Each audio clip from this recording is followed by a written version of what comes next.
And then when you're talking about, you just reminded me of actually another point I didn't have written down about him, but you're talking about being like competent people in the division.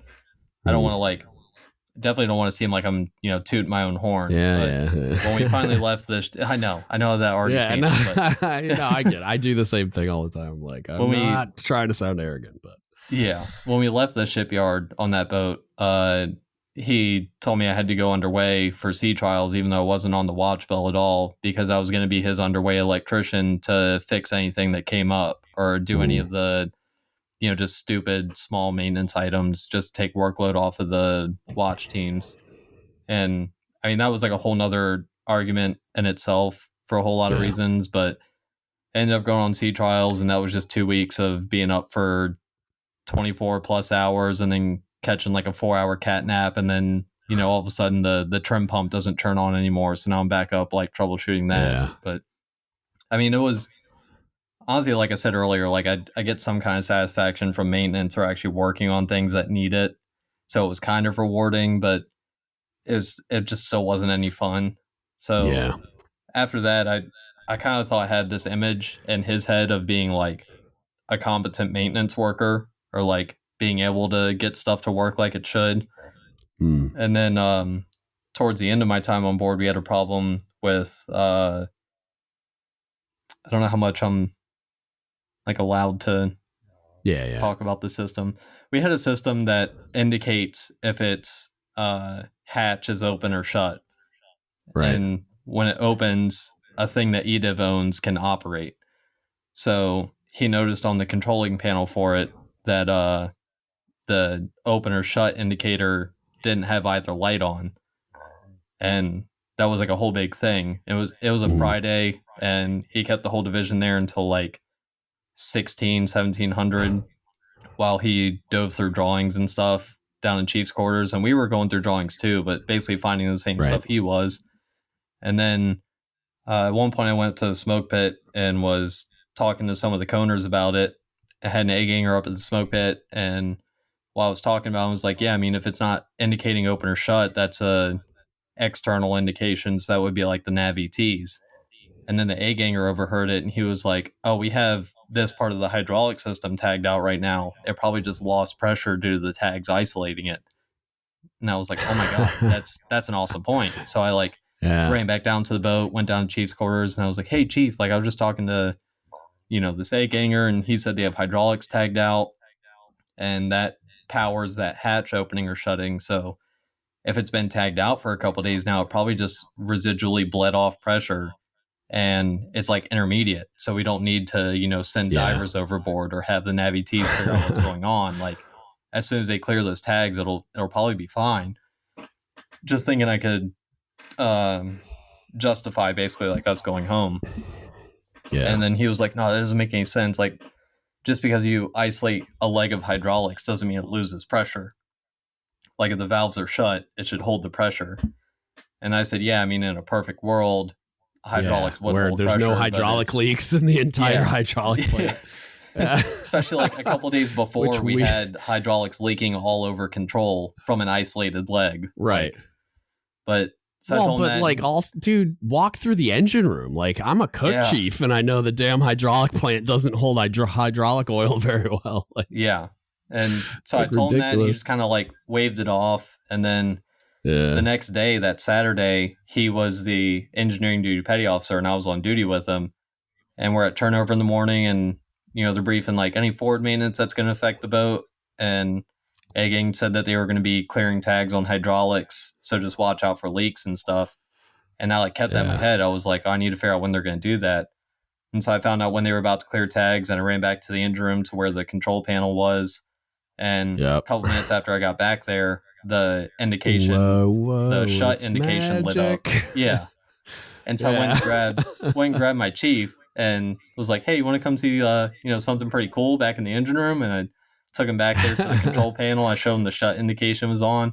And he was like, oh, did you swap the light bulbs? We can't do that without tags. And I was like, I wasn't doing anything sketchy. Egging cleared tags and restored hydraulic pressure. So it's indicating shut all the way now. And they basically just told me F off and just walked out of that area of the engine room. I don't like being I don't like being wrong. Yeah, I'm just like, okay, cool. Thanks, dude. The number of times I have like, so if I've learned like nothing else, if I had learned nothing else, the most valuable thing I ever learned was to shut up and listen to my guys. And it's not that I always go with what they're saying, but the number of times like my second class has like saved me from looking like a moron or made my life easier or what, like I forgot something or I'm not thinking of a variable or whatever. Like I showed up to my very first BN having no idea how to BN, and I'm a senior chief. So like I had, you would think I'd walk in there like acting like I knew everything, right? But I didn't. I walked in and like read the room and was like, okay, these are my most experienced senior guys. And I asked them a lot of questions like, hey, how do you guys normally do this? And the whole time I'm evaluating like, do I think this makes sense? And then I'd go talk to somebody else. Like I was also running around the building talking to other chiefs and stuff and figuring out like who the most competent ones were, who had the most experience with it. And then I went down to a boat that was like loading mods, which I had never done before. So I wanted to like see how it worked. And I just happened upon like the best senior chief on the waterfront as well. And so I spent like 4 hours with him where he gave me like an education, but he validated a lot of their ideas as well. So I'm like, okay, so now I've got 2 data points, one of which is the best guy doing it, telling me that this is the right move. So it like built up my trust in these new guys that, cause I had just met them, you know, I'm like still evaluating them as well. So like, but the number of times that those dudes saved me from like eating my hat, you know, like, or just looking like a moron. I can't even tell you how valuable it is. Like, and then you build on that trust and you're like, okay, well, how do you guys want to do this thing that you're going to do? Cause like, you're the one standing galley watch captain, not me. So like, I would do it this way because I think that makes the most sense. But there's also preference built into like, sometimes you'll walk in and watch somebody doing a thing and you're like, why are you doing it that way? Like, that's like the dumbest way you could possibly do this. But it's not that they don't understand there's a better way. It's that they believe that that way is the best way. And it's like, you sit there and you're like, but this way is so much more efficient. So I could just force compliance here and make them do it what I believe is objectively the best way. But if they're happier doing it their way and it's not hurting anything, who cares? Like, just let them do it their way because they believe that to be the best way of doing it. The product that I get is still, you know, like of the quality level that I'm at least willing to accept, if not the same quality level. It was just harder to get there, in my opinion. Even if it's subjectively or objectively like harder to get there, but they just like doing it that way better. If they're happier doing it that way, like who cares? Let them do it that way. And so you kind of build on that and get to a place where it's like they're so involved in decision making that they have like this sense of ownership that you can't get in another way, where it's like, I feel like a really great EDIV chief would have let you all figure that out. And if you would have brought that to, like, I got a couple of buddies that I think I've told you about, and you might have known a few of them, but they're really senior guys now. So I don't know, maybe not. But if you brought that to them, they would have been like, all right, prove it to me. Like, it seems possible, but like, we need to be able to show, like, because I'm assuming this not having an indication thing was of concern to like the eng or the captain or whatever. I would hope that if you guys were putting that much bandwidth into it, it was something like people actually cared about. General equipment health. Yeah. Like, it's going to get damaged if we go underway with it like that. Right. So you're like, okay, well, that seems at least possible if there's a hydraulic leak and pressure bled off. So prove it to me. Like, find a way that we can show that this is in fact the reason why. And maybe it was, we wait till Saturday and then A-Gang clears tags and we stand by the panel and, oh, Yahtzee, it fixed itself. Because we're not getting underway Saturday. So it's like, you could just brief the CO like, hey, A-Gang has a plan to clear these tags. We suspect this might be the issue. I have duty. And so me and EMN2 will be here to observe the panel when they clear tags to see if this is in fact the issue.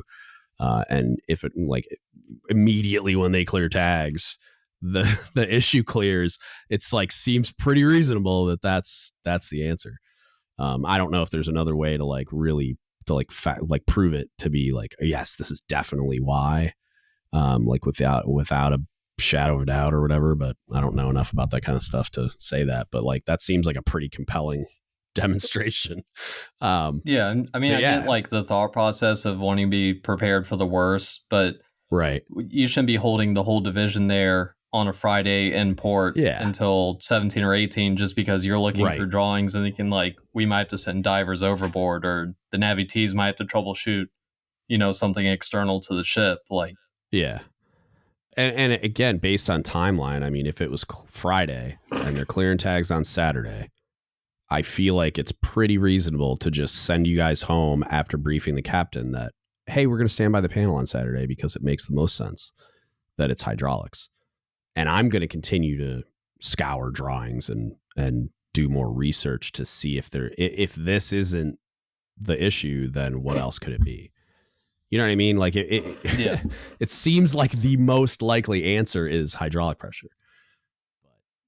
And I'm going to find out tomorrow if that's true or not. So in the meantime, I'm going to send my guys home, continue to do research to like formulate like other hypotheses in the event that this does not resolve the issue. But, and then I guess I think you're really going to enjoy the question I have for you here, but comparatively to dealing with that chief, which honestly overall he was a perfectly fine chief as far as I'm concerned. Like I know a couple other guys have opinions on the interactions with him, but dealing with that chief versus how would you deal with somebody that is playing chief, basically? Like I know people say there's a difference between being a chief and being an E7, basically just being a guy with an anchor on his chest. But I'll give you a quick example. Go ahead. The chief that I have right now, one of my first interactions with him, he told me, and I quote, I'm not kidding you, it's not my job to advocate for you. When I had an issue, a very small issue, but would snatch his soul out of his body for saying that out loud. So first, the E7, like, and I've talked about this before, so some of the listeners are gonna like eye roll, but the chief versus E7 thing. There was a time where I was sort of like, yeah, okay, but then I had some, ironically, via this podcast, had some. I think it was a couple first classes, kind of throw it back in my face and say, you're trying to like avoid accountability as an organization. Like you're trying to avoid accountability for these chiefs sucking. And by saying they're an E7, well, they're just they're an E7. So you need to like disqualify them from the evaluation process of chiefs. And it's like to junior sailors, everybody wearing anchors, regardless of their background and like their behavior. And if they've been held accountable via like a punishment of some kind, but then put back in charge of sailors, they're all just chiefs. And like these sailors, especially like new junior sailors coming to the command, have no idea. Like, so anybody they're interacting with wearing anchors to work is a chief. And it was like I'm like, yeah, you're right. Like you're 100% right. Like it's something that it's one of those things that like I came up through the same system everybody else did. So like I have the same conditioning as everybody else. I've just, I don't know, like disagreed with some of it and then matured beyond some of it and then done more research myself and had great mentors. And it all just added up to me kind of saying some of it's crap. But I still fall victim to some of it, which if for a while I was like, well, no, F those guys, they're just E7s. And then like I had a first class throw in my face. I was like, you're 100% right. Like that's just correct. And so then I was like, we can't, it's not productive to say that because of those like everybody wearing anchors is a chief, which is why I then developed the opinion that, chiefs should be able to lose rank at, like I think it should probably be above captain's mast for the same reason that they went high into the right and won't allow it unless you basically go to a court martial. Everybody says act of Congress, but that's not really accurate. You go to court martial, you can get reduced to E1. But it like I think a Commodore or like the first flag officer in your chain of command at max should be able to snatch a chief's anchors, like paid, like should just be able to snatch him off his uniform or her uniform. Yeah. I mean, I'll even give context for the situation. Just, I mean, it's a ridiculous thing to say, but just why it was so stupid. But so my second command and the one I'm at now are both in the same shipyard, and so we have the SecNet tokens, the like high side, whatever you want to call it. Yeah. I got one too. So I had a working token on my second command and use that to get to like all the manuals and stuff and drawings and everything. Yeah. But once I show up to this command I'm currently at, the shipyard basically like deleted my access because they thought I left with that previous command. Right. And so I went to the building where the civilians are at there in charge of that. And I explained my situation to them and they were like, oh, we'll try to give you access. Just give it a couple days and it'll work itself out. Yeah. And that still didn't work itself out. And then when I was actually about to go to the building for a second time, and that morning at quarters, our LPO put out, we know a lot of people are having problems with their SecNet right now. If you have a problem, just tell Chief about it. He's supposed to be getting a list together to give to the XO, and the XO is going to talk to Shipyard and say that these guys are having these problems. And so after quarters, I went, after quarters, I went and talked to my chief about it. And I told him, like I had access, but then I guess they thought I left. So they told me it would work itself out, but that was like almost 2 weeks ago. So I'm just letting you know that I'm still having problems. If you want to put my name on that list that our LPO said you're going to be given to the XO. And then all he said back was, it's not my job to advocate for you. You should just go tell the XO you're having problems. And like, that's why I said like, it's such a small problem, but like, that just kind of, it was one of my first interactions and it set the tone of like, you're not even willing to put my name on the list that you just had our LPO put out you're making. Like, it's a small problem, but it's not a small thing that he said. I would have snatched that dude's soul out of his fucking body. Like it, I mean, I'd have told you to step out and then I would have said, what did you just say? And then I would have made sure I understood the context before I melted his face off.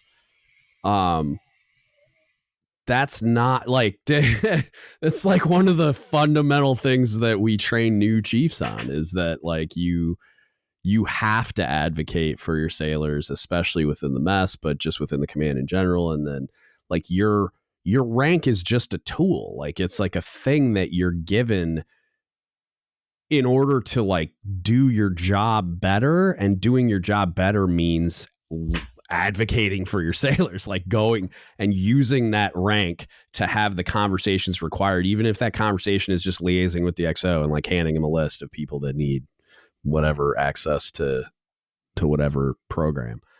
But the fact that he said that, it's like, and probably believed it, I assume, like maybe he's just having a really shitty day. I don't know. Like, but I gotta stop cursing. It's giving me more work to do.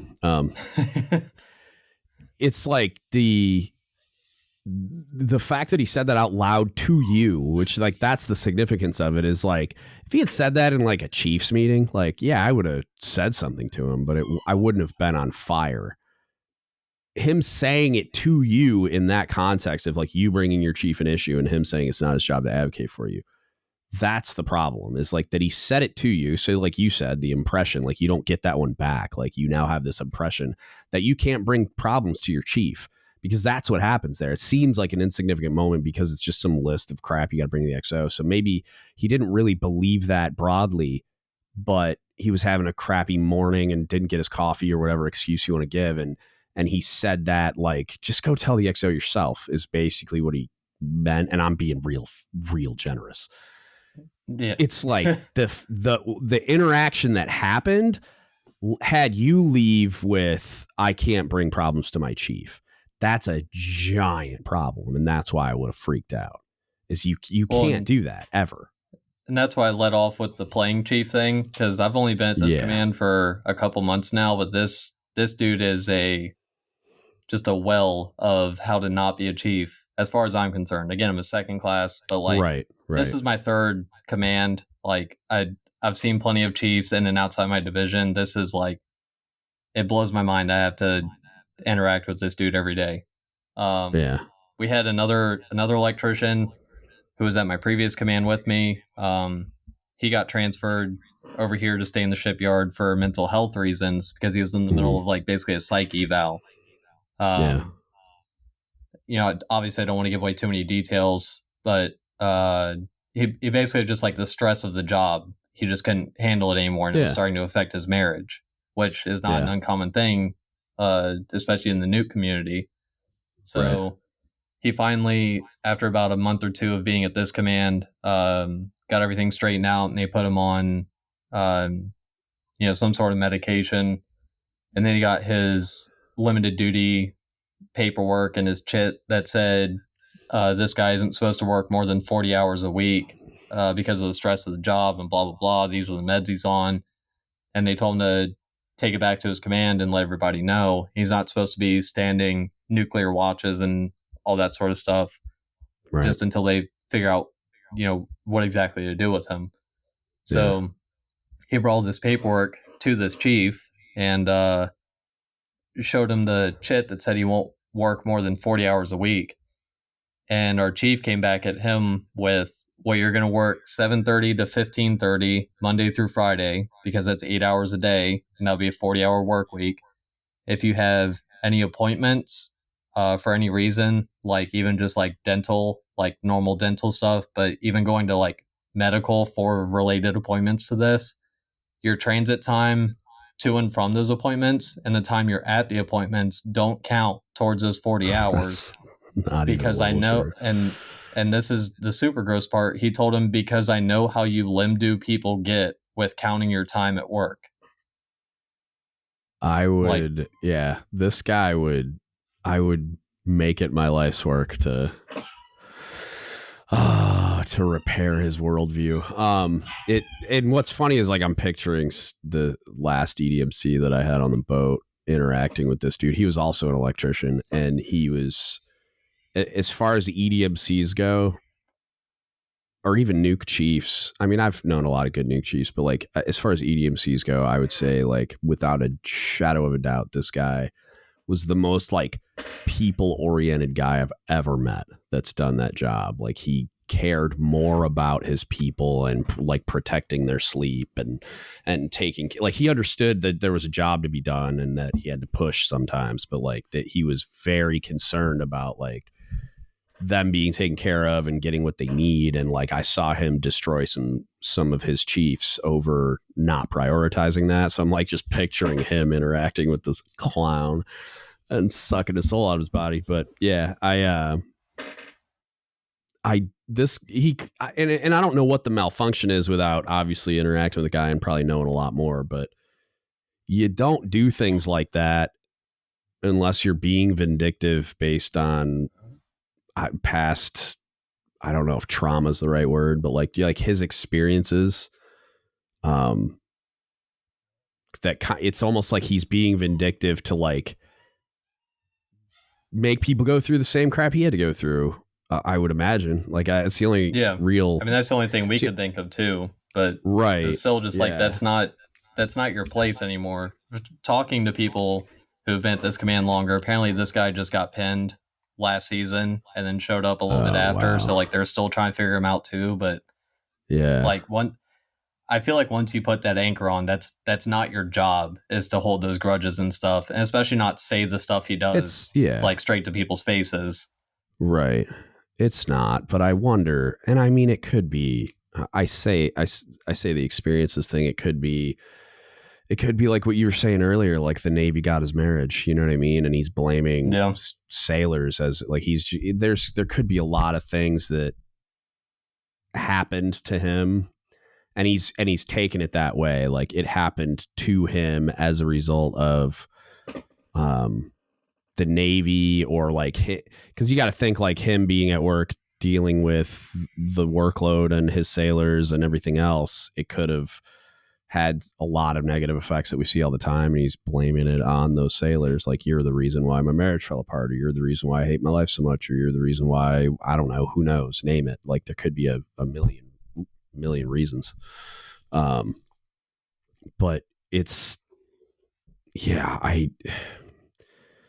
one of those things that I would hope, and because this is the mechanism, I would hope that the chain of command there recognizes what's going on there. And that's the thing I have the biggest problem with, is that, like, somebody like him being in the role that he's in, doing what he's doing, like, that should be recognized and fixed by the chain of command that exists there. But a lot of the time it's not, because people like you and the other people that work with him or interact with him don't have a great mechanism for voicing the problems, like saying, hey, this is like, this guy is doing this and that, and saying these things to these sailors and all this crap. And it's like, because really, like, is what he's doing inappropriate and unprofessional and probably even unethical? Yes. Are you going to have a hard time like pulling an instruction and saying, like, he should get an anvil dropped on his head, like non-judicial punishment style or something like that? Yeah, you're probably gonna have a hard time with that. But the chain of command should still be like that. CMC and department chiefs, or however it's structured, should be really involved in, especially if he's a new chief, like any new chief, they should be really involved with making sure that they're doing well and that they, have their feet under them. And are you, like, learning the lessons? How you doing with interact with your, and I mean, I'd go so far as to say, like, at least a department chief, depending on how big the command is, the CMC, like, I'd be walking around talking to you, like, saying, hey, how's Chief so-and-so doing? Like, you guys getting along well? Yeah. Like, giving you everything you need? Apparently a couple of guys have gone to our CMC. Okay. And kind of like you were saying earlier, there's not many Master Chiefs in the sub force. So I actually just made a little note here. I'm going to, once we're offline, I want to drop the CMC's name to you to see if you know him, just out of curiosity. Yeah. But I'm curious to see, like, I'll drop some other names for you as well to maybe give you some other paths. But yeah, I'm interested. Yeah. Apparently a couple of guys have talked to our CMC about it, at least a couple times. And I feel like the CMC would, if he's not already trying to make it better, would try to make some sort of effort at some time. As the CMC, I'm honestly not sure. Yes. Okay. Yeah, I don't know how long he's been here. I wonder if I'm right. Yeah, we'll talk about it later though. But this is actually, man, look at me going through my notes. This is actually another point. Yeah. I know the CMC, and I say I know, like 99% sure I know he would try to do something about it, because when I first showed up, the yeoman chief at my last command totally wrecked everybody's advancement exam stuff. So I transferred right before the first class exam happened back in September, like whatever, beginning of September, whatever it was. And when I first showed up to this command, like 2 days into checking in, I think it was like first or second day here, the educational service guy, first class RC diver, asked me what was going on with my advancement exam worksheet. And I was like, well, what do you mean? He was like, well, the exam is next week. It's like, oh, I totally forgot about that. I don't know what is going on with my worksheet. And he said I didn't have one. And so I was kind of like, okay, he's like, I guess we can go talk to the yeoman chief from my last command, because he's still kind of hanging out in the building over there where the boat just was. So me and this RC diver went over there and talked to the yeoman chief, basically like walked into the little room he was in, and basically asked him, like, hey, what's going on with my advancement exam worksheet? It's not in NSIPs. My end of tour NAM from this command isn't showing up in NSIPs either. And he not laughed, but kind of like he breathed out of his nose a little. It wasn't like a full laugh, but when we asked him what was going on, he basically said, like, oh, I'm not in charge of that anymore. And then just stared at us. Like, that was his full response. He's like, okay, well, you're still affecting my advancement. And so come to find out, he had transferred all of our advancement exam worksheets down to where the boat went, regardless of if we had followed the command or not. Yeah. And there was a group of like 5 of us that stayed behind in the same shipyard. So our advancement worksheets went with the previous command. And then on top of that, when we started diving through NSIPs, I found out that not only did he put my end of Tor NAM from that command in, he actually deleted my end of Tor NAM from my first command. Like that one wasn't showing up anymore, which I don't know if that was 100% him, but he's the only one that was poking around in my stuff in between those two commands. So like, I can only, imagine who it was. So word about that stuff happening got around to the CMC here, and he got heated, like visibly angry, but calmly said, I'll go figure out what's going on. Like, that's dude. The advancement worksheet thing is like, so just exams in general too. Like there's all this stuff in the advanced manual about you're not supposed to let people transfer during advancement exam season, but they do it anyway. And then the ESOs all screwed up because the command is supposed to forward your exam. It's not on the gaining command to figure it out, but it always becomes the gaining command's problem. And then you are jumping through hoops that are on fire to get you a substitute exam or try to get you an exam last minute, or maybe get you to split an exam and all this. It's like, it's so but bad. even knowing all that, it's still like, it just, it upset me a whole lot when that old yeoman chief, from my previous command was just basically like, I'm not in charge of that anymore. Like, sucks to you. Like, this is literally my paycheck. Like, I've encountered, and like this, I'm not taking a shot at the yeoman rating, but like I've encountered very few like admin officer level YNs on submarines that like really understand the customer service aspect of what they do and why it's so important. You know what I mean? Because I don't think they've ever had to experience having their pay all screwed up or having their awards not be in their record or not advance or any of those things, and like not having a mechanism to deal with it because they don't know the system and they don't have the people, because they can like walk in the back door at PSD and like just be like, hey, can you do this for me really quick? Like they don't have to take a number and sit there and like do all this crap. So it's like, or just go in the system themselves and fix it. So it's like, I've had a couple, like I've had one yeoman chief that, dude had some faults, but like he was a new chief still figuring it out. But like, as far as taking that part, like he was the guy that like was at work. I had to tell him I was leaving my second submarine and I was the career counselor. So like when we moved over to the barge, they put me in this other office as like the career counselor desk. So I was in the admin office with the yeoman because the supply office was tiny. And so I was in there with him and he would keep his guys at work till like 1830, 1900. And I'm like, dude, we're in the shipyard. What are you doing? And he was like maniacal about fixing people's records and like he was going like doing scrubs of people's like records for them and like finding errors and fixing them without even with the member not even knowing, like stuff like he would go through all their evaluations and he would find these errors, or like a big thing when you get to the chief's board is continuity gaps.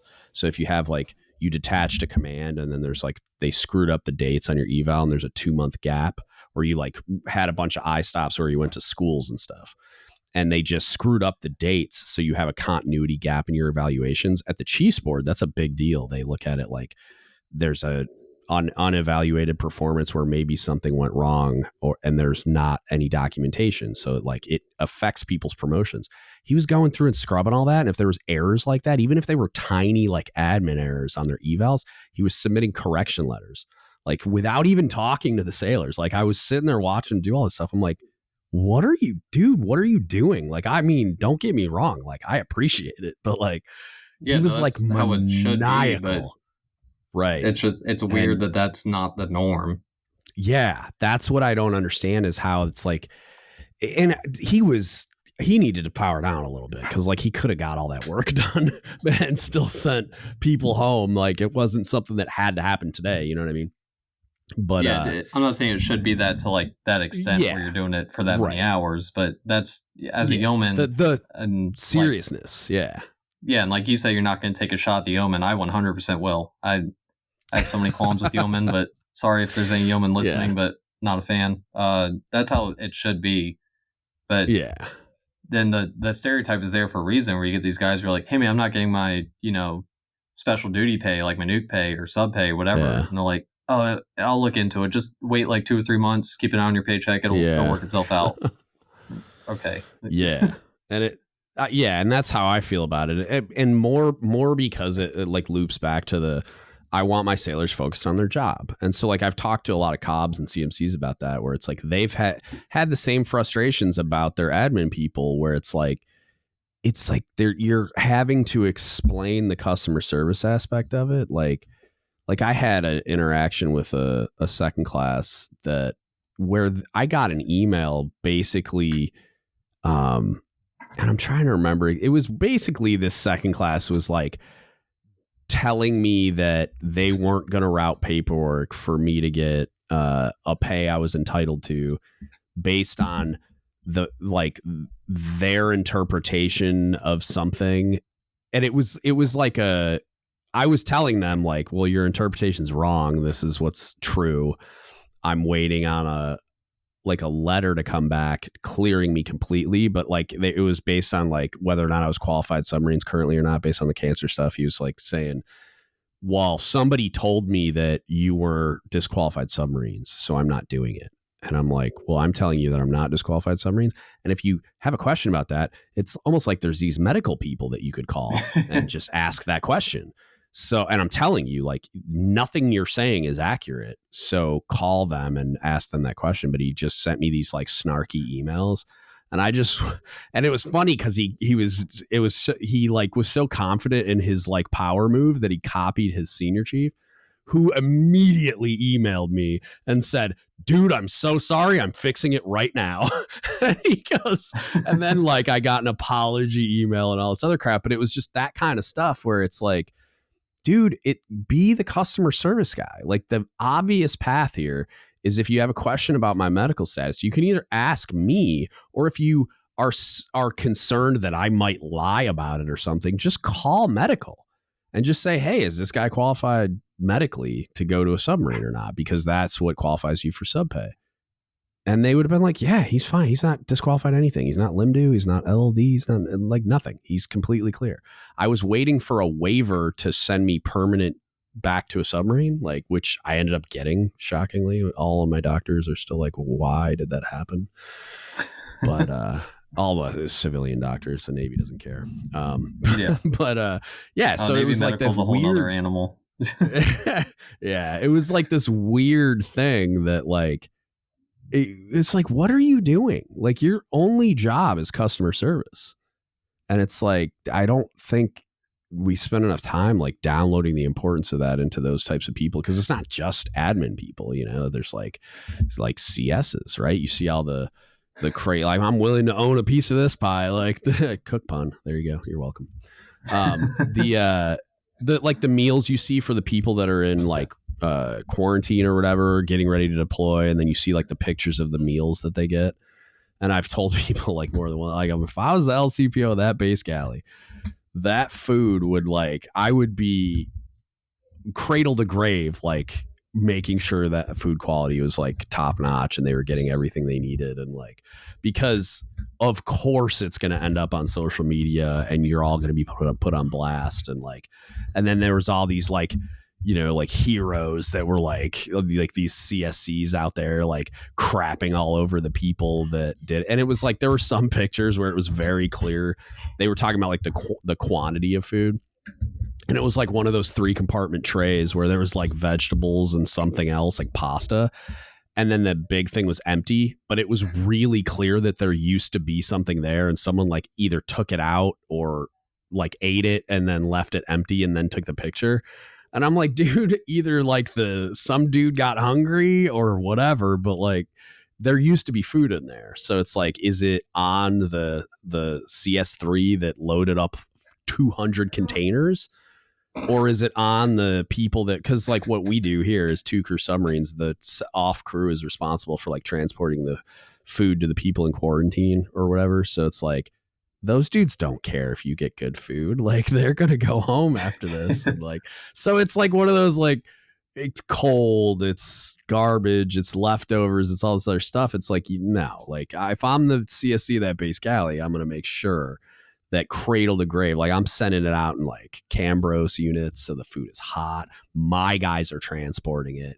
I'm making sure like one of my people is in charge of that. You know what I mean? So like when it shows up, you're getting the best of everything. Like I'm going to give you everything I possibly can and make the experience as pleasant as possible, because your life already sucks because you're stuck in an NGIS room for like the kind of no reason effectively. And so you're just frustrated and you miss your family and you're not comfortable and you want to be home and you don't want to be eating this food, but you can't order out. So it's like, how can I make your life better?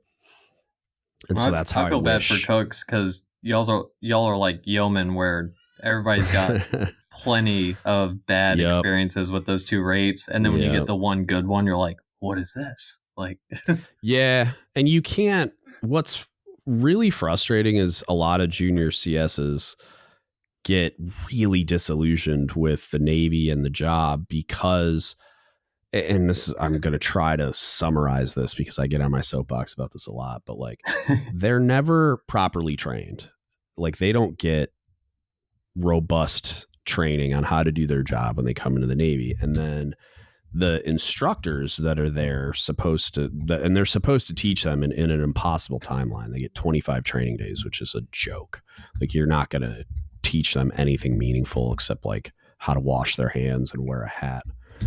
But so the instructors have never been properly trained unless they, in their own time, using like TA or GI Bill or whatever, gone to a culinary school like on shore duty or something.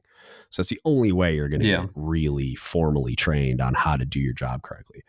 And then the whole thing, the way the entire Navy, like NavSup, this is surface, submarines, everybody, the way the whole thing is constructed is it's constructed around the idea that we have like people with a low level of knowledge and capability based on a low level of training. So like the whole Navy Standard Core menu and the catalog that we're restricted to and the Armed Forces Recipe Service and all the other crap, it's all constructed around the understanding that these cooks don't really know how to cook. And we're not willing to invest the money into training that would be required, because the shortest certificate program in the civilian world is Culinary Institute of America has a 6-month certificate program, and it's called the Accelerated Certificate Program or something like that. And this is, I did a research paper on this years ago, so my data might be a little off, but the normal certificate programs are a year. An associate's degree is 2 years. You're going to get like entry level jobs off of those educational paths because this industry values experience so much, because for as much as people like to talk about cooking being an art and baking being a science and all this other stupid taglines that they have, it's all a craft. Like it's all a trade. You need reps, lots and lots and lots of reps to be able to do this stuff well. And you're never going to see that unless a miracle happens in my lifetime where the Navy's going to like invest, because 90 days would be enough to build a solid foundation. And then you could have like follow-on schools further down the pipeline. But it's something that people spend a lot of time going to school for, and like years and years and years. Like you're not going to be a sous chef until you're like probably 8 years in. You know, you're not going to be an executive chef until you're like 12 to 15 years in, probably, with like certifications and relevant work experience. And it's the type of industry where you got to like, you can't just work in a place. You have to like work in the right places. It's like when you see people advance in the military really quickly, where they caught all the right jobs on top of performing really well at them and qualifying all the things and whatever else. It's like, it's kind of like that, where you can't just go to school and get a degree. And you have to also get an American Culinary Federation certification as an executive chef. And you also have to have a resume that supports you doing what they think you have to have the relevant experience to be able to do the job. And so it's like, it's something that the Navy just doesn't care enough about to like put any money into training them to do their job correctly. So and then we put our unqualified people out there to do the job, and then they get judged 3 or 4 times a day based on the product that they put out. and the blame is put on the leadership of the immediate leadership of those sailors and the training pipeline. And it's like, I can't control that I only have 25 training days. And I can't control that the leadership in charge of those people are also not properly trained. The only thing I can control is what I do with myself, which for me, it was like on my first boat, I bought a library of culinary books and just experimented because like I had a chief that was like willing to let me do, well, it was a first class back then, but that was willing to let me do it. And then as soon as I got to my first shore duty, I went to culinary school. But that's like, not everybody wants to do that, and it shouldn't be on them. Like, it's like telling you that, like, hey, you're going to be a nuke electrician in the Navy, but I need you to figure out the nuke electrician part on your own. Yeah, it's like, Yeah, that's insane. You need to go take electrical theory classes on your own. Yeah, that's insane. And but no one, and then I could go on, and I'm going to stop here because this is what happens every time I talk about this. And I know there's like people like zoning out right now is, if I fixed this the way it needs to be fixed, it wouldn't just improve like what you immediately see as a customer on a ship that's at sea. It would improve like the things that 1120s are table topping at like a war games thing. Like, it would improve our ability as a force, as a Navy to like affect the mission. Like, it would improve ships' endurance. It would improve like flexibility and replenishment. Like, you could go anywhere and just send me pallets of food and I would have the ability to just figure it out. Instead, what we're trying to do is standardize this like master load list at all the places we could possibly get food, so that the untrained people that are doing the job have recognizable parts to plug into this like paint by number thing we've created for cooking. And it's like, it's insane. It doesn't make any sense. It's like, if you want, like, for instance, submarines, if you want us to have increased endurance, you teach the people skills so that no matter what food you send down the hatch, whenever we do a personnel transfer or we tie up to a pier, I can just make food out of it. And the endurance of the submarine doesn't change at all. You know what I mean? Instead of having to try to like force all this crap into like all these different ports and like, well, oh God, well, this master load list location's only at 83% compliance. So what happens when I put a food order in and they don't have what I need to plug into this stupid like building blocks thing? It's like, if you don't have what I need to make this stupid menu item that you're forcing me to make, and I don't have the skill level to improvise, that's just dumb. That's just poor planning. And it affects a ship's endurance. It affects the crew's morale and the crew's willingness to like affect the mission and blah, blah, blah. You know, like I don't know. Nothing makes sense in my entire career field. Yeah. So the last point I wanted to make about like poor leadership experiences, I guess, was the engineer at my last command. It kind of goes back into one of the first points I made, being the first 72 hours kind of idea, like your first impressions with somebody in a leadership role. Yeah. But so when I first showed up to my last command, the engineer that was there was on his way out to go to his next command. So I think I had about a month of interaction with him, but outside of just like a check-in interview, I think that was really the only time I talked to him.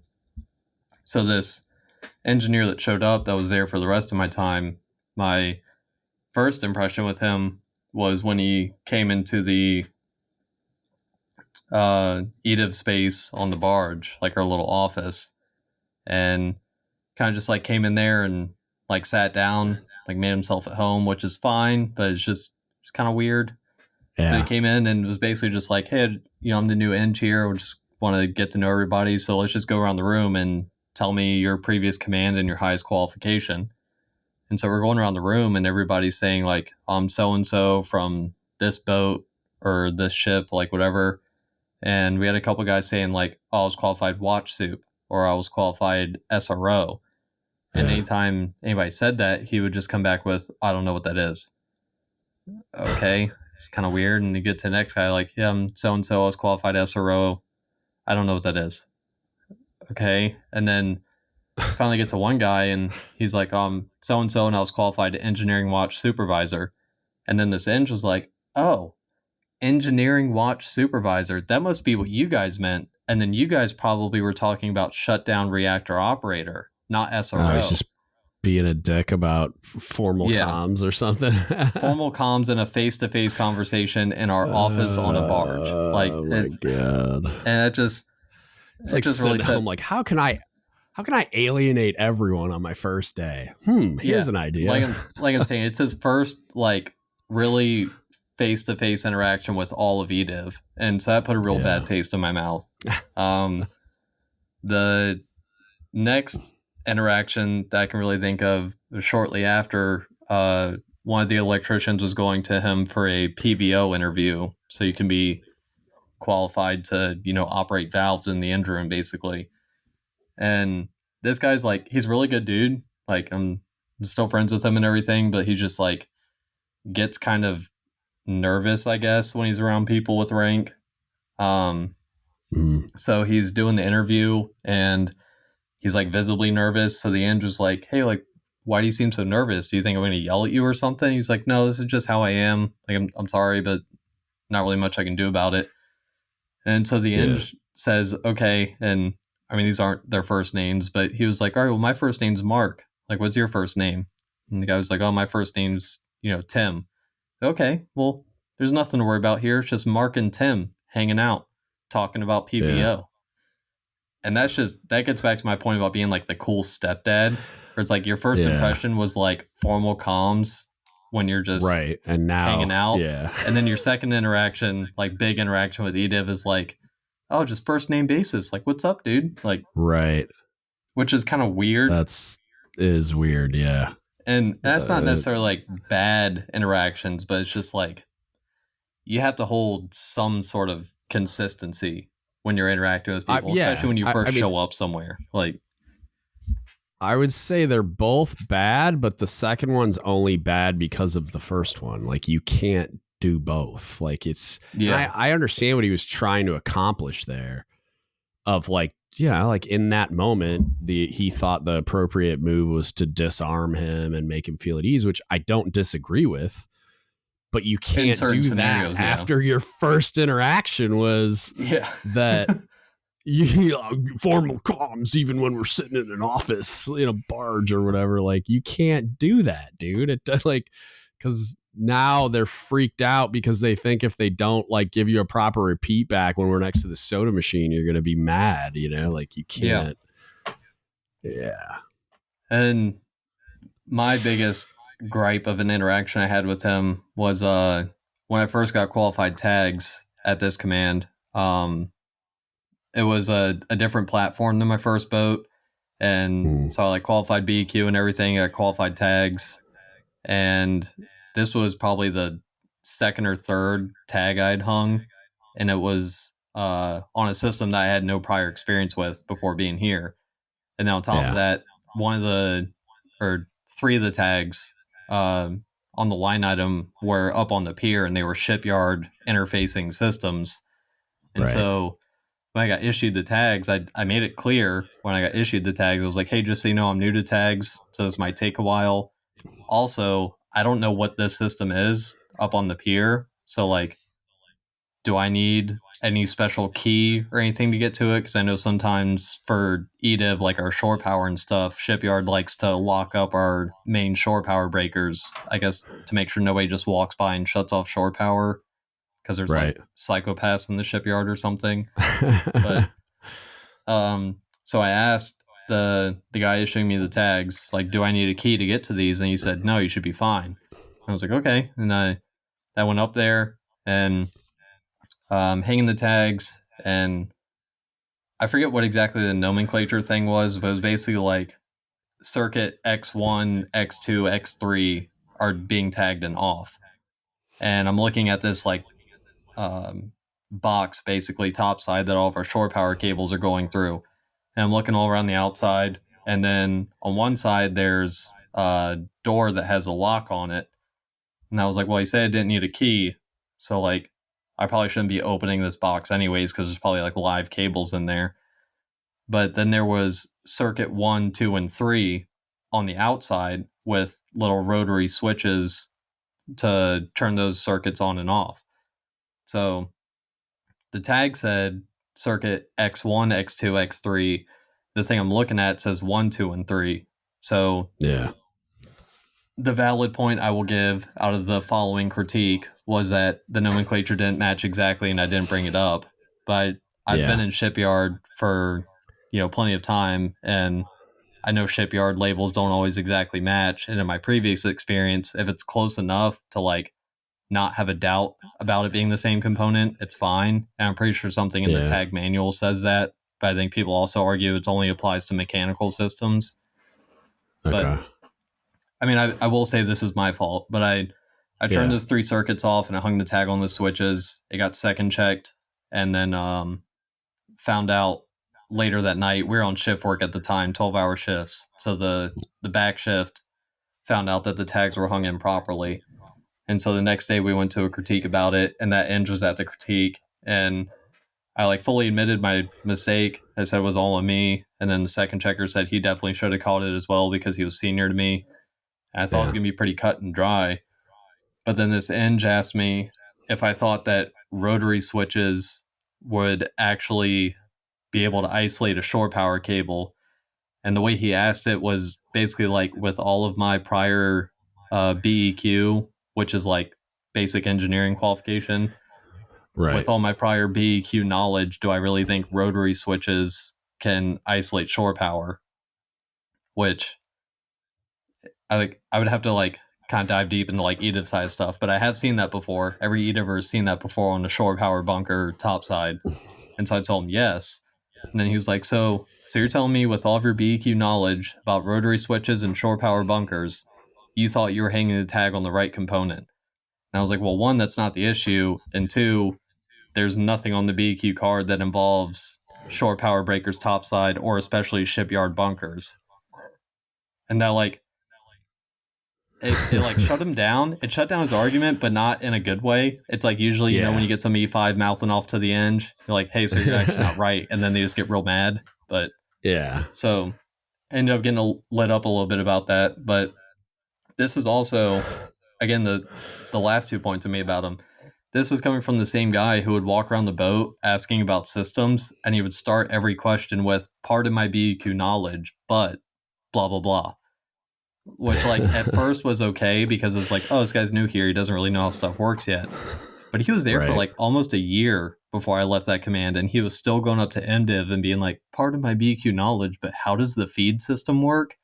I'm like, all right, dude, you're the end. You should probably know that by now. Like, it's just, which, again, those aren't like glaringly bad leadership problems, but it's the consistency thing that really just makes people lose any kind of validation in your rank. Well, I would say that that there are a lot of issues there. We went through a lot, but it's like the stuff where like he seemed like he communicated in whatever way was convenient for him, which, I mean, in and of itself is a problem because when you're communicating, it really matters, like if the person's receiving you. So like the method in which you're communicating should be what's best for your audience, not what's best for you. Obviously, you need to be able to understand a response and feedback and all that stuff. But like I was thinking about like immediately, just because it's the most recent piece, was the conversation at the critique. Like, what value is added by like asking that question in that way? Because like one troubling thing for me with critiques in general is like every single time I go in there, it always just feels like an inquisition, man. Like it's never you walk, because somebody will always say some arbitrary line about how we're just here to get answers and be better or something. It's not a witch hunt. Into this. Yeah, it's not a witch hunt, even though it's a witch hunt. Because then it's like, well, they'll say that and it turns into a witch hunt. It turns into like, okay, whose fault is this? Like, and then like, how many people can we blame that aren't leadership? You know, like how many how many like junior people's lives can we make suck after this with the corrective actions? Because that's what it degenerates into is like, you do the like whatever it is, like the root causes and the problems and this whatever corrective actions. And it's always, Seaman Timmy didn't hang the tag correctly because he's an idiot. And it's like, okay, well, whose responsibility is it to train them and educate them and qualify them? And how's our qual process? Like, are we doing a good job there? Are we doing a good job with like second checkers? Are we doing a good job with everything? Like there's these parts that are leadership's like fault. It's like they own that and they don't take ownership of it. It's every critique I've ever been a part of. It's always the junior guys suck. We're here to tell them they suck, and then layer administrative corrective processes on top of their already painful existence with work controls, because that's going to prevent another work controls issue. It's like, no, it's not. It's going to cause one. It's just going to cause it to be even more painful, so that next time they're going to go into it and be like, care even less, because it doesn't matter. Even the ones where I've seen second checkers catch the issue and then they still administratively burden everyone on the submarine because, oh my God, we almost had a work controls issue. Or they treat the second checker doing his job correctly as a work controls issue because it wasn't perfect and the first guy did it wrong. And because it's just because the tag system works, so obviously there's a problem. Yeah. Right. Obviously there's a problem because it worked properly. And we're like, what? And so it's just every critique, every single one I've ever been to, I've never felt like anything productive came out of it. And all you're doing is like kicking people while they're down and shirking all responsibility as leadership. It's like, it's just a blame game. And okay, now we got to like make people's lives hurt so that we can administratively close the loop on this. So that if anybody asks, it's like, no, we critiqued it and we told him he was a piece of crap and we gave him an upgrade or whatever they did, like we made every chief be physically present when their division's hanging tags. Like I've seen that one. It's super fun. Or the duty chief has to second check them or third check them. There. Disgusting. I'm like, really? You want me to like third check a tag? Like, it's not like I can't do an administrative check, but I'm just like, you want me distracted from all of my other responsibilities on the entire submarine, third checking every single tag? Like, are you insane? Well, and that also makes the tag process harder, because if you're second checking a tag, you have to wait until the duty chief is available. So you're exactly again for EDIV, you're waiting to blow dust out of a control panel, but you're sitting there for an hour waiting for the duty chief to be done with whatever he's doing. And you're like, hey man, I'm gonna hang this one tag, and like 10 minutes after we hang the tag, we're gonna be done with the maintenance, and I'm gonna have to wait for you again. Like, yeah. And then even when, so like they would do that, and they also like I on my last submarine when I was staying duty chief, they would tell us the duty chief had to be at every brief, and that's okay. Actually, you got to be at every brief. Sounds like it might be doable until you realize that they made us brief everything. Like we had to brief every single thing with the duty chief and duty officer present. So it's like I have to be at every brief, and then they made me go to nuke briefs. I'm like, what's the engineering duty petty officer doing?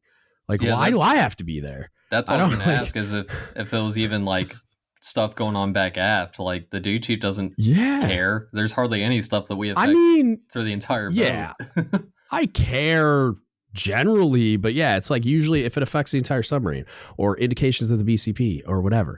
But then also what they got into too was, which they thought was a solution, was, oh, well, we'll have the production duty chief and the production duty officer to speed up tags. And I'm like, so you're going to add duty time, basically. Like you're going to add a duty day for a whole bunch of these supervisors so that they can support this onerous, largely pointless process that you've layered on top of the existing process that somebody I gotta think, or like a large group of people I gotta think are smarter than us on work controls issues and have probably like used analytics and lessons learned and all kinds of other stuff to inform their revisions of the TUM. It's like, you're going to tell me that like we're somehow smarter and our extra administrative processes are helping, and then we're going to give people another duty day on top of their already existing duty rotations so that they can support this stupid process you put in place, and that's a solution? Like, hey, how about we just do it the way it's designed and do a great job of like training and qualifying people? And, Well, and then the big thing is like when the tag system works, like don't pat them on the remove people back from tags. Because I've seen that plenty of times where it's like the second checker goes to second check a tag and they're like, oh, hey, the first checker didn't sign this, or it's not in the right position, like whatever it is, and they bring it up, and then the first and second checker get removed from tags. It's like, hey, you did your job, you're removed from it. Like, I'm not gonna lie to you, there's been half a dozen duty days, and they were all my last boat because I had a lot more confidence in my ability to like withstand the blowback if it came. But I'd be the duty chief, a second checker would come tell me that they caught this, I'd brief the duty officer, and he would look at me or she would look at me and be like, do we need to call anyone? And I'm like, nope. I'm like, the process worked. I patted him on his back. We'll brief it at duty section turnover. The end. And they're like, are you sure? And I'm like, if anybody tells you you were wrong for not briefing this, you tell them I told you not to. And I just went to duty section turnover the next day, and I would brief exactly what happened and that the process worked. Good job. Keep doing what you're doing. Like, the second checker was paying attention to detail, caught the issue, brought it up. The process worked. Well done. And I never got questioned on it, like, which I thought was shocking. Like, cause I thought for sure at least like the Eng or somebody was going to freak out about it, if not our CO. And like, I don't know if they ever got wind of it happening, but like, I was like, no, we don't got to call anybody. The process worked. We're fine. It's not in accordance with the book. It's not a tag out violation. So it's like, we're good. Like, it's fine. Yeah. Process worked. Everybody did a great job. We'll spend some time. Like, cause I always would like kind of remediate that first guy a little bit, like just have a talk with him and be like, hey, were you distracted? What happened? Like, and if there was confusion, like go find an expert to like clear up the confusion with them. But the second checker caught it. Process worked. Like, the end. And somehow I never got yelled at for it. Turns out there's no part of the tag out user manual that says while you're second checking a tag, the first checker didn't sign it. There's actions for like damage tags or like tags on wrong components, but like you're literally there to verify the first checker. So like, and doesn't it delineate like what a work controls violation is in the book too? I'm pretty sure, because there's like a specific part about what a tag out violation is, or at least I thought like that sections didn't that cover qualify. it.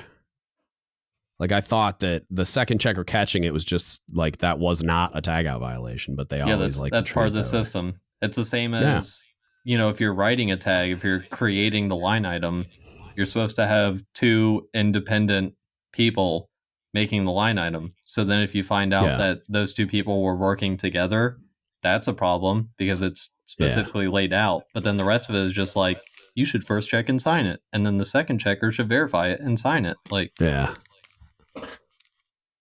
don't know.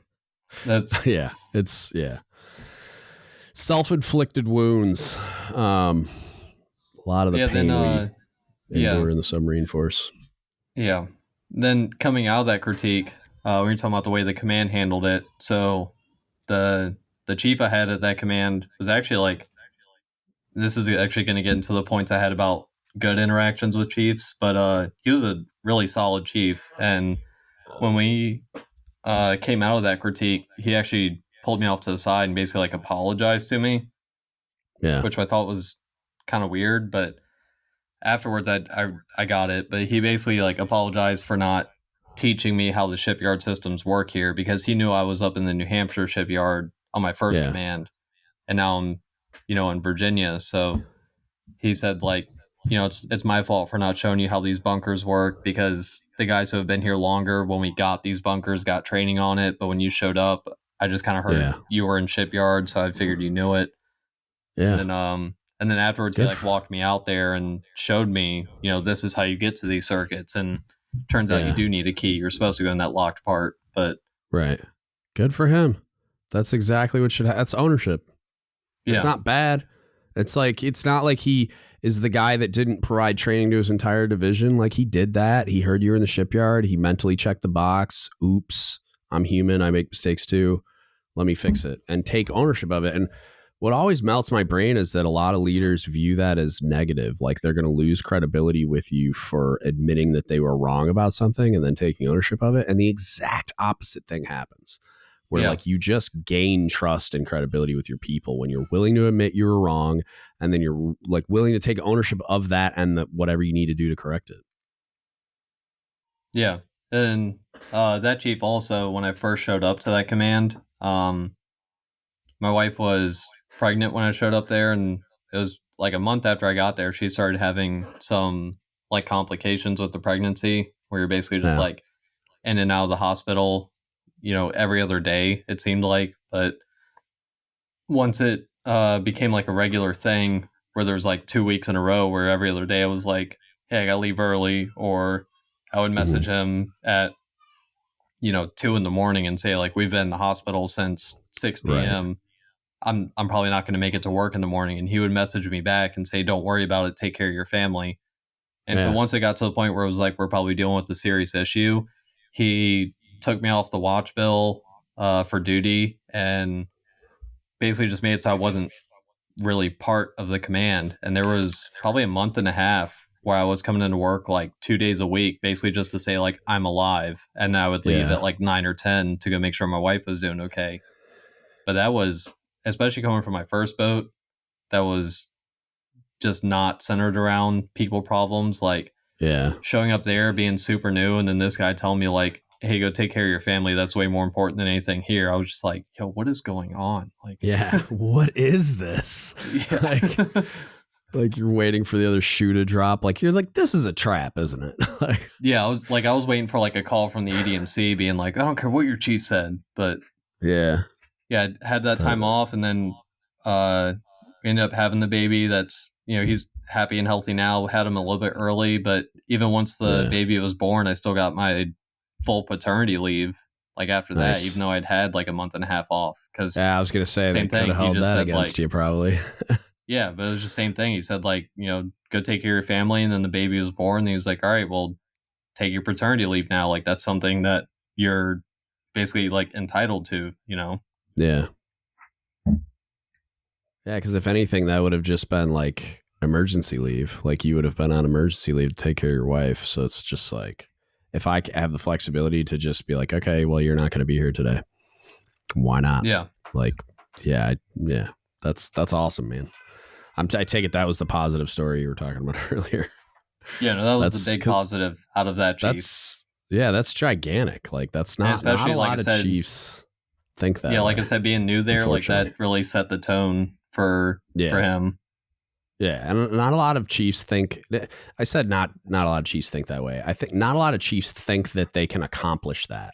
And what I mean by that is like that the chain of command won't support it, or that it's like outside the rules so far that they can't get away with it or whatever. Where it's like a lot of it is like, I control liberty, and it's like all I have. The only time I need outside permission for liberty is when like something. I mean, somebody might explicitly delineate like, okay, people have to check out with me at a higher level, or like you can't go greater than 48 hours. But it's like special lib. It's like you need like, I think 72 hours requires greater than 72 hours, I think requires CO's permission type of thing. So there's like, you got a lot of flexibility there. And it's like, if I then brief what I know to be my reasonable chain of command, it's like, yeah, I'm going to go to EDMC and Cobb and just be like, hey, look, this guy has got a lot going on. He's going to come in when he can. I'll make sure I muster him at worst via phone. At best, he'll come in for a couple hours and see what's going on, and we'll bring him kind of up to speed on what we need to, like get your, verify your NFS or whatever. But I will keep tabs on this guy. I will make sure that everything he needs is taken care of, but he's not going to be at work a lot. And that's how I intend to handle it. And then a lot of that is, it's as simple as the Cobb briefing the captain. You probably won't even be there. And it's the Cobb or CMC goes in, briefs the captain. The captain's like, Roger that, Cobb, like manage your people. And that's it. That's the end of it. Like nothing else needs to happen. And it's like, that's a thing that you can do. It's just people decide on their own that like they can't accomplish that because their chain of command won't support it. And maybe that's true.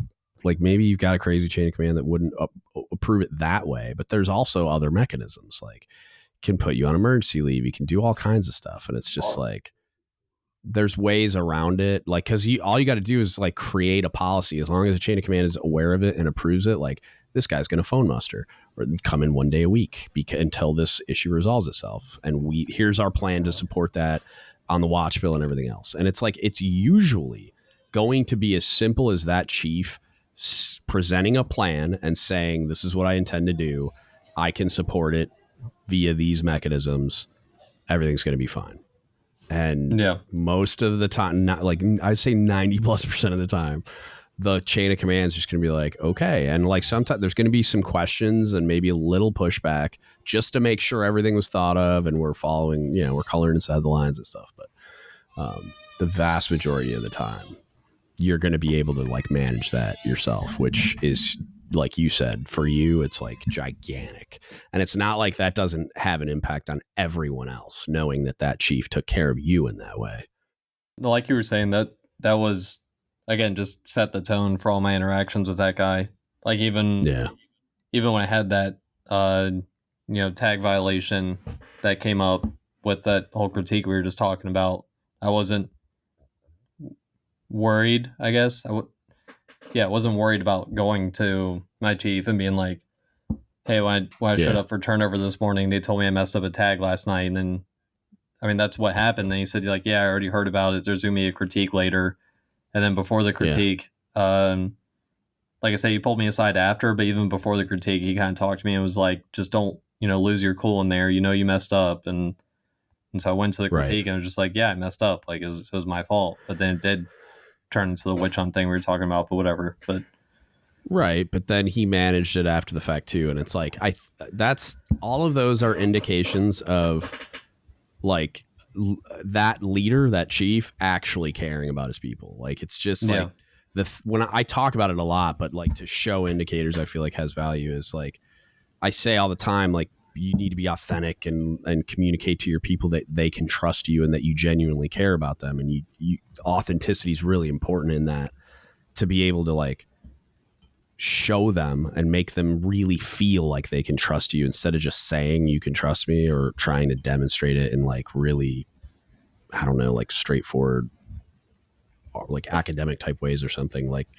it's probably not the best way of saying that, but like the you being able to feel like you can trust your chief, like by virtue of him doing those things, like he didn't have to prep you before you went in there. He didn't have to say anything to you after you came out, except make sure you get your upgrade done or whatever. And he definitely didn't need to walk you up to the thing and conduct the training that he did and show you and then like take the ownership of the fact that he failed and should have done a better job. Like all of those things are indicators, like strong indicators that he genuinely cares about his people. And that's what that's what chiefs should be doing. Like all of them should be doing things like that. Like, I mean, even after a captain's mast, it's like, now you got to put the pieces back together. Accountability's happened. We're past it now.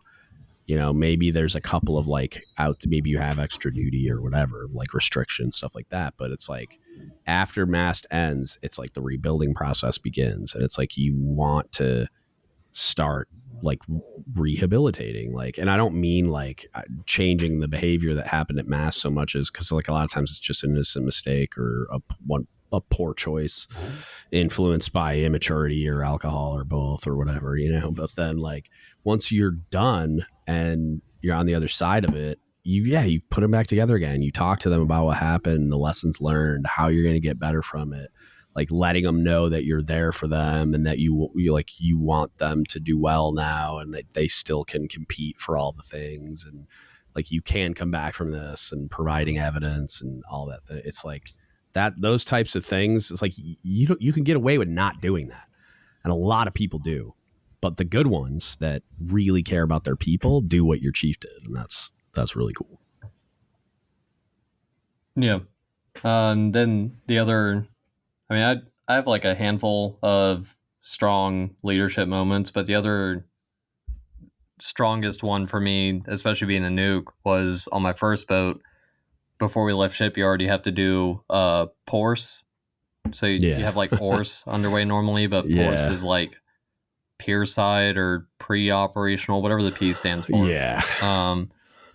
But we were doing our PORS, and the day we were doing the level of knowledge interviews, all the nukes had to just kind of hang out on the boat. until I think it was like 22 or Ugh, something like that. gross. We finally ended up leaving. Yeah. So we're just like hanging out in the torpedo room, just standing by to get called in to do our little like knowledge check. Yeah. And my interview was in Chief's quarters, so I'm waiting to get called in for the next interview.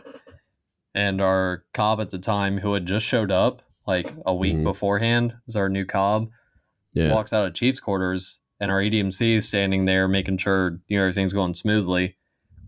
So our cobb walks by, and EDMC looks at him and basically asks him like, "Why are you still here? It's really late." And our cobb told him, "I feel bad because the nukes are still here, so why should I be going home?" Yeah. And I almost fainted, like hearing that from a cobb as a nuke. Like Yeah. that was That's that big, guy. man. Like he probably would have been a super strong cobb, but he didn't last very long due to check in your analysis reasons. But Yikes. that's fine. Yikes. That sucks. I mean, yeah, that aside, um, it's that I had a supply officer that it was last boat I had female officers, so she was a prior, like I think she was on a destroyer, and then showed up to us as a JG and started working on her fish, and then put on full lieutenant while she was there. And but she was like that, where like I would tell her like, I'm staying, you go home. And she just would not leave the submarine if we were working still. Like, she's just like, I couldn't, no matter what. I would try so hard. I'm like, ma'am, I got it.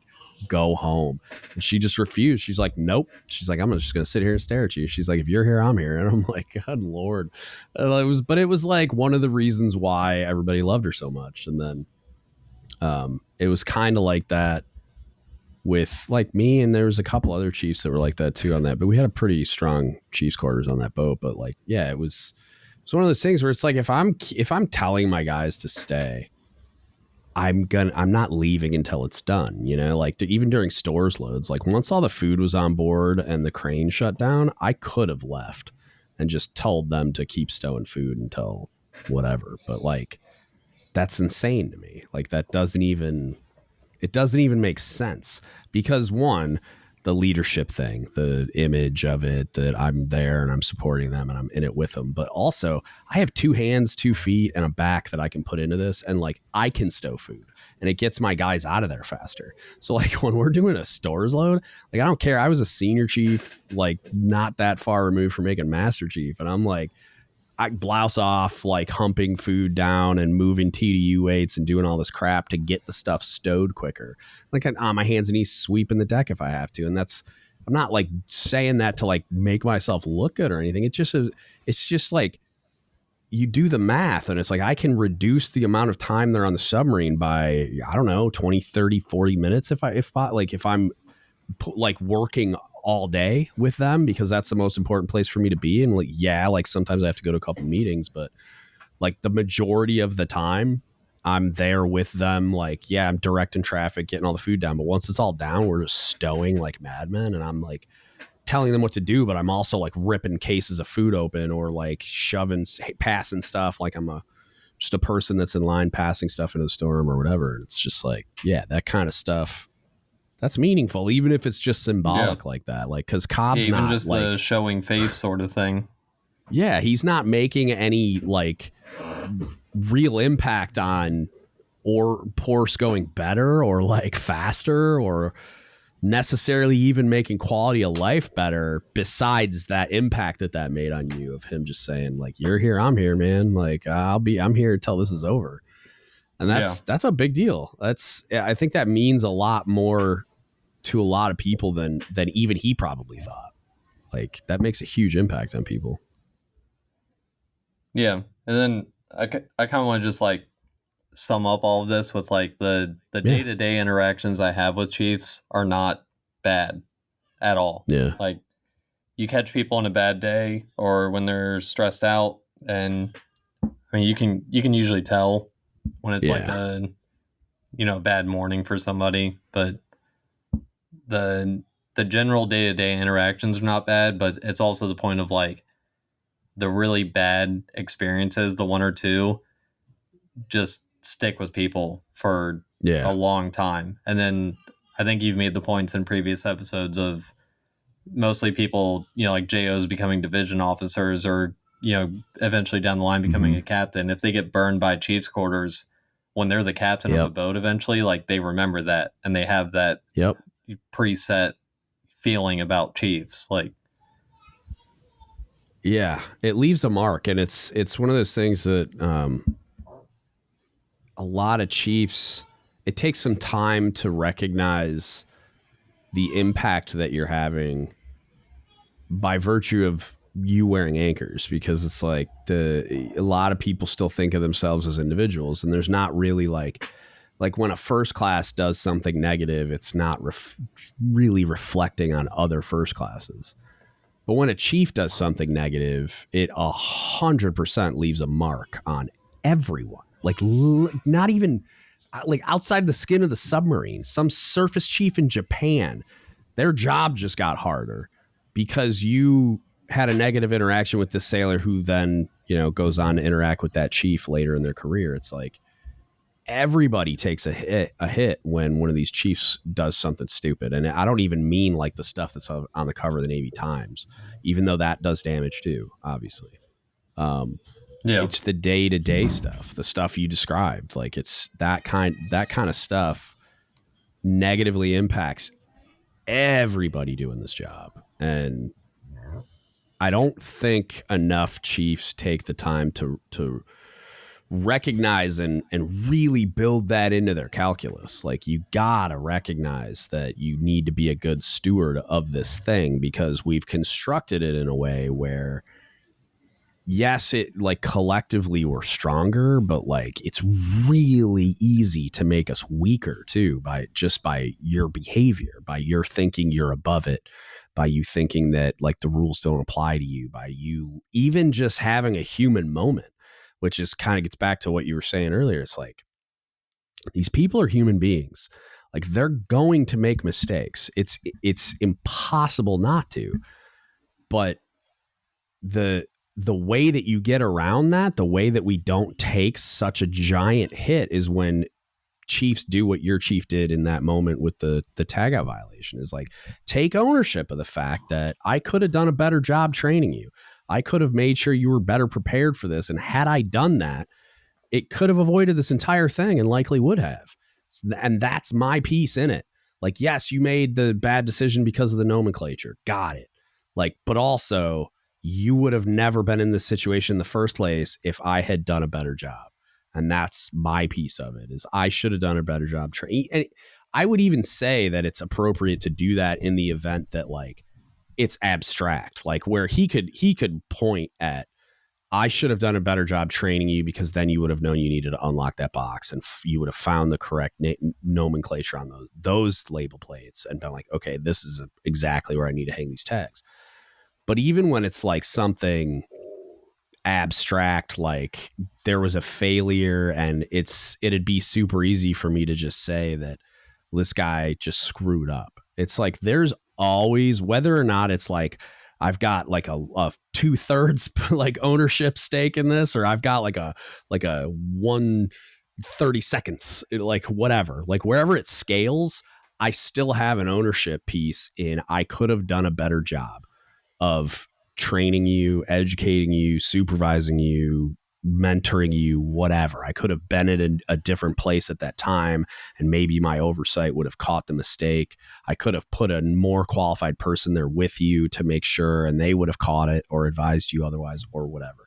There's always a piece where I could have been better. And that it kind of like you mentioned, where with the nuclear culture, where they're always like nitpicking it, like you can never do anything right. It's kind of the same thing, but in a more productive way, where it's like, I look at it like it's my job to lead you, and it's my responsibility to like train, educate, qualify, oversee all those things to make sure you're ready to do the job. I mean, perfectly is probably the wrong word, but like that's the goal, is that there's like just a flawless process that unfolds because we were so prepared and we did such a good job training and planning and all the things. And it's like when those mistakes happen, I take ownership. You have to. I take ownership of the fact that there's a role played by me in this process. I'm ultimately responsible for the fact that you didn't do that thing correctly. Do you have an ownership stake in it? Yeah, sure you do. Of course you do. You were the one that was there that read the label plate wrong and that like probably could have asked a question. Outside of that, though, there's all this other stuff that could have happened far better. Like even just recognition that it was your first time hanging tags on shore power in that place at that, like in this shipyard. Like, okay, yeah, you've been in shipyard before, but you've never been in this shipyard. So maybe send somebody up there that's done it before with you for the first time. That's not unreasonable. Yeah. And maybe I should have thought of that. And I could have done better there. And that's my piece. And that's the ownership that you have to take, even if it gets abstract where it seems like it's pretty cut and dry that your sailor just did something wrong. It's like, no, like there's ownership there for you to take as the leadership all the way up to the captain. Like a lot of times you'll see good COs and that you read the charge of command, or I think that's what it's called, but like the burden of command document that a lot of them have hanging in their staterooms and stuff. It's like, you're responsible even if you're asleep. Like you're responsible no matter what, and you're going to be held accountable even when it feels unfair, because that's the burden of command. And it's like, it's the same thing. It's like the burden of being the chief in that circumstance is like some of that ownership falls on you no matter what. Like I'm a little like extreme about it. I'm a kind of a zealot in a lot of ways where it's like, it's my fault no matter what. Like it's all my fault in my opinion. And it's like, that's probably unfair, but I look at it that way.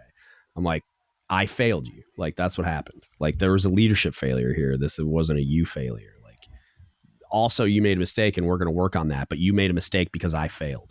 And I take like complete ownership of it because I'm just a masochist. I don't know.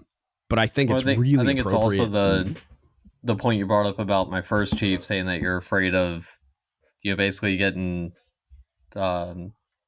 negative feedback from the chief's quarters or somebody higher about stuff you're doing or allowing. Like a lot of people are just afraid that if they admit the mistake on their part, it's going to affect them more negatively than it should, if at all.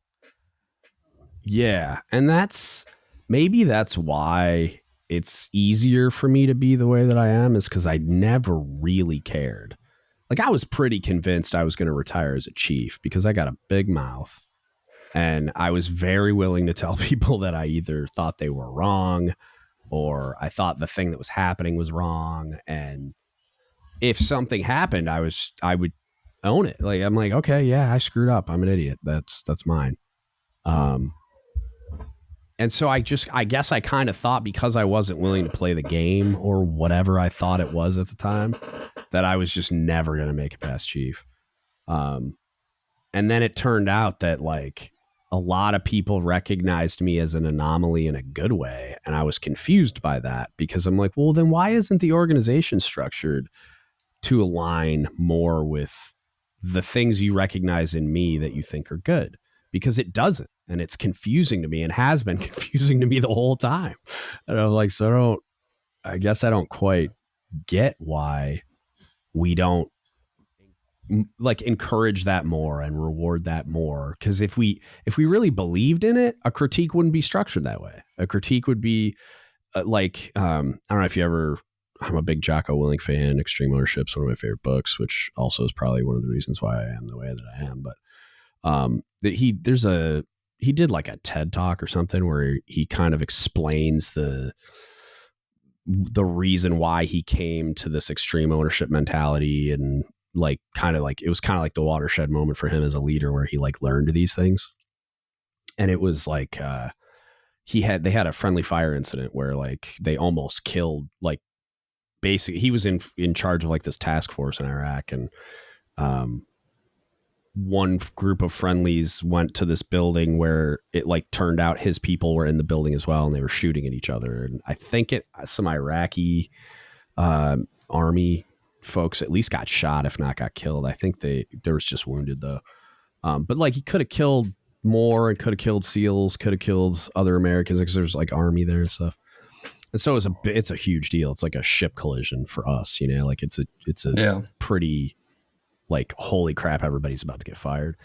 So he tells a story about like he was preparing this big brief and kind of like basically self-critiquing in preparation for the brief. Cause like the Commodore and the CMC were flying out, and to presumably fire him. And he was trying to figure out whose fault it was. And he prepared this big PowerPoint slide where he like laid blame at the feet of all these other people. And then he sat there and thought about it. And he's like, I felt really disgusting about what I had just done, like what I prepared. And then he like basically threw it out the window. And then the next morning when he did the brief, he just walked in there and said, this happened because I failed as a leader. Like, and he like laid it all out there, but he took complete ownership of it. And he was just like, it's not anyone else's fault but mine. And I will accept whatever like punishment comes my way, blah, blah, blah. And then what he found was like all the other operators in the room like started like standing up and saying, well, this part failed because of me. I should have done a better job here. And I should have done, and you know what I mean? And like, it turned into like the world's healthiest critique, where it was like, everybody was like taking ownership of their own piece of it, recognizing the deficiencies they had in it and saying, I'll do better next time. And so like, he didn't even get fired. Like he kept the job and it went forward and did well, retired, blah, blah, blah. But like, it's a pretty cool story about that example almost of like how it should go versus how it does go, and how he expected it to go is kind of how we expect it to go. And he was preparing a brief in that vein. And then he was just like, what am I doing? Like, this is gross and it's my fault because I'm in command. And he took complete ownership of it. And that was kind of where the whole idea spawned from. But like, I really wish that it was like a lot more common. You know what I mean? Like it would just be so much healthier. And I think everybody would have a lot more trust in leadership as a result. Yeah. I mean, especially since, I can't say like everybody, but I feel like at least most people get told when you're a kid that you should always tell the truth no matter the consequences, which like obviously nobody does that as a kid. Right. But you get to a certain point where like that tag critique I was talking about, I just went there and was like, yeah, I messed up. Like that was on me. Yeah. And you know, it still didn't really go as smoothly as the story you were just telling, but at least I can say that I went in there and admitted fault and wasn't trying to be like, oh, the sun was in my eyes, like something like that. Yeah. And that's kind of, I've been like that my whole career where I just walked in and like, yeah, I screwed that up, you know, like, and I thought that was like, it made me feel good, but I also thought it was like bad for my career. And so I just like assumed that it was going to hold me back, but it didn't. And I don't know if I just got lucky or I had the right, because I found that I would encounter the right leaders. Like those types of people would like look out for me, if that makes sense. Like I told you about my current CMC, like when he was my like squadron CMC, when I was on the boat, he based on an interaction we had where he saw my behavior as like the type of behavior he wants out of his chiefs. But like, I kind of went above and beyond, but I thought it was me just doing what I should be doing. He treated it as like way above and beyond. And ever since then, he's like just been a big fan of mine, and we grew really close. And so like, and now I work directly for him. But it's like you kind of, those people find you in this weird way and kind of look out for you as a result. At least I found her. And maybe that was just dumb luck. I don't know. But yeah, it worked itself out. So I got to a point where I'm a Master Chief somehow. So there you go. Yeah, man. I don't like it's some of it. I feel like I should know like a better way of communicating that, I guess, like that, like, oh yeah, if you do this, like the Navy will totally reward you for it. But like, I don't know if that's true, because I've met a lot of people that I think do it the right way and deserve to be where I am and retired as first classes and chiefs. And I think you probably hear that story more than you'd hear mine. You know what I mean? And it's like, yeah, who knows how the variables all calculated in and how they could have been different and whatever. Cause I definitely understood, and I talk about a lot, that like, I understood how the advancement system worked, and I just did what it expected of me so that I would advance. But then I also did all the other stuff. like where I just was a good leader and if it was at the expense of my career, it was at the expense of my career. And that's always how I looked at it. Like, I'll burn the whole thing down if I think it's in the best interest of my sailors. Like, I've told a commanding officer to his face, I'll retire as a chief if I have to, but like, I'm going down on this hill. Like, I'll die on this hill. You know what I mean? Like, I don't care. You can write me whatever eval you want. I'm not okay with this. And, every single time I've ever done that, like where I've gone in and like pushed back or like stood on someone's desk or said I'd go down with the ship, it's like, it's always worked out well. And that's even if it was painful, like while it was happening, or like I didn't make any friends while I was burning bridges. It's like, it's always been looked at positively by the people that mattered, that like that guy stands up for his people, you know, or that guy like will tell you when something's wrong and not BS you. And he's going to give it to you straight or whatever other stupid analogy you want to apply. But like, it was weird because I always thought it was going to be my downfall. And I don't think I'd ever be like a flag level CMC or anything, but I think at some point it probably would have held me back, but it doesn't matter now. Yeah. Yeah, man. Anything else you want to capture? No, not really. I think that's all the major points I had. Done 3.5 hours. They're going to be so happy with us. They're going to drop this podcast and be like, good Lord, so long. Like, hopefully I did a better job of not talking so much this time. I think it went well. I tried to stay quiet more. All right. Well, if you think it went well and I think it went well, then we're just going to decide it went well, and Reddit will tell us otherwise. I'm sure. But yeah, thanks for doing this again, man. I'll probably drag you back on more just because like I've told other people, like it's the Reddit critic I had, which is super nice. Like, they were very fair, but which isn't always common on Reddit. But I told them, I'm like, it's been difficult to get junior people to come on. So it's like, when I talk to you, I get excited about like getting your perspective because I haven't gotten to do much of this. Like, I've had some first classes on, but it's hard to get second classes that have something to say. And like, you do a really good job of articulating your points. So yeah, it's like fun to like, to get your perspective on this kind of stuff, because not everybody is willing to talk to me about it. Yeah, no, I mean, I appreciate that. I'm always willing to come back on and talk about, whatever, even if we're just talking about whatever, literally. Awesome. Well, thanks, man. I appreciate it. Yeah. All right. I hope you all enjoyed that. Love talking to him. It was really fun to do. I'm sure I'll probably drag him on again. But it was great to get his perspective. Like I said, on the leadership stuff. We talked a lot about the experience of Nukes, going it through their nuclear specific experiences, but to get his experience that we kind of all go through from a junior sailor perspective, with him still being in that role, kind of like he's on his first shore duty, still second class, still fresh in his mind, and he's still going through experiences even now that with leadership that a lot of people struggle with and kind of wonder why leaders do the things that they do and stuff like that. So it was really awesome to get his perspective on those things and share that with you all.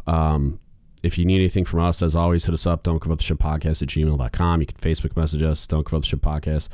You can DM us on Instagram, Reddit, Discord, all the things. And if you could, like, review, share, subscribe on all the platforms for all the things, it helps. Like, if you get on your podcast platform and give us a review, and if you share the content or tag your friends in content to let them know that, hey, go check out this episode, blah, blah, blah.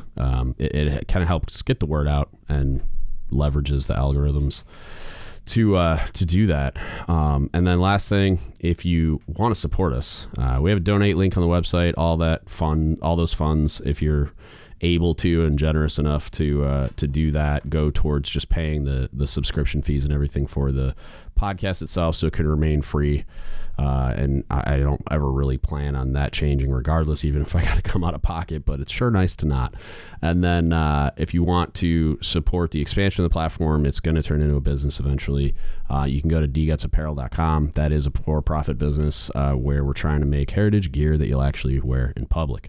We're expanding that out to just like heritage and pride gear. I want to expand it out to more and more like ratings, career fields, communities, everything. I want to get representation for just about everybody on there eventually, but it takes a healthy amount of time to design those things. I'm doing this all myself. And so, the next one up, I think, is going to be Bosun's Mates, because I know a lot of them. So stay tuned for that. And then, if you want to support us, you can go check it out. Don't Give Up the Ship Apparel. You can find us at DGUTS Apparel on Instagram, or Don't Give Up the Ship Apparel on Facebook. And then, of course, dgutspodcast.com. And that's it. That's what I got for you today. Thank you so much for listening, and don't give up the ship.